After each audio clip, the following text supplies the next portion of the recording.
આપ જોઈ રહ્યા છો સ્પાર્ક ટુડે ન્યૂઝ। સાપા ગામે ઓવરહેડ પાણીની ટાંકી જર્જરિત થતાં નવીન બનાવવાની લોકમાંગ ઉઠવા પામી છે।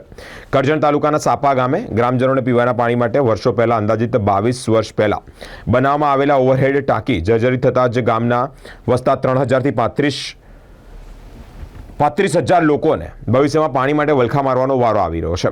ત્યારે આ ટાંકી જર્જરિત હોય નવી બનાવવા માટે લોકો માંગ કરી રહ્યા છે। આ 2000 માં બનેલી 2002 માં આજે 22-23 વર્ષ થઈ ગયા।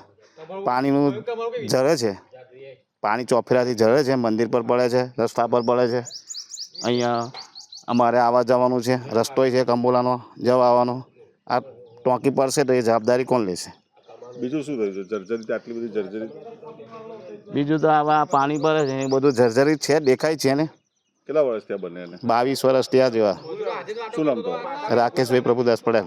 આપણે સાપા ગામે છે ને આ લગભગ 3500 થી 4000ની વસ્તી આવેલી છે। આ ટાંકી લગભગ 20 થી 22-23 વર્ષ પહેલાં બનેલી હતી। આ ટાંકી અત્યારે એકદમ જર્જરિત હાલતમાં એવી થઈ ગઈ છે કે પાણી ટપકે છે, સળિયા દેખાય છે ને પડે એવી લાગે જ છે કે પડશે ગમે ત્યારે તૂટીને પડશે। બાકી બીજું કે આ બાજુ એક રાહદારી રસ્તો છે જે કંબોલા અમારે જાય છે, એટલે ત્યાં સતત અવર જવર રહે છે। આ બાજુ મંદિર છે, પૂંજારી બી 24 કલાક અહીંયા રહે છે। આ બાજુ રહેણાંકનું મકાન બી છે એક કે તે બી 24 કલાક અહીંયા રહે છે।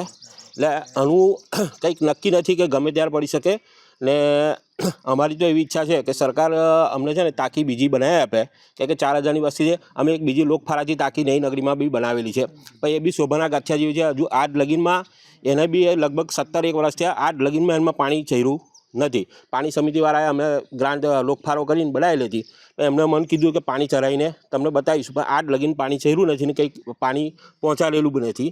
એટલે આ ટાંકી જો કદાચ કાલ ઉઠીને કંઈક નુકસાન થાય કે કોઈ જાનમાલને નુકસાન થાય તો એની જવાબદારી કોની રહેશે એ અમે સરકારશ્રીને પૂછવા માગીએ છીએ। અને સરકારશ્રીને તો અમારી નમ્ર વિનંતી એ જ છે કે તમે અમને વહેલી તકે છે ને આ જગ્યા નવી ફાળવી ને નવી ટાંકી બનાવી આપો તો ગામ લોકોને પાણી બી ચરે ને છે અને અહીંયા તકલીફ જ છે એમની, તો આ જગ્યા બી બદલાઈ જાય ને નવી ટાંકી બી થઈ જાય। અમારી એવી લોક માગણી છે।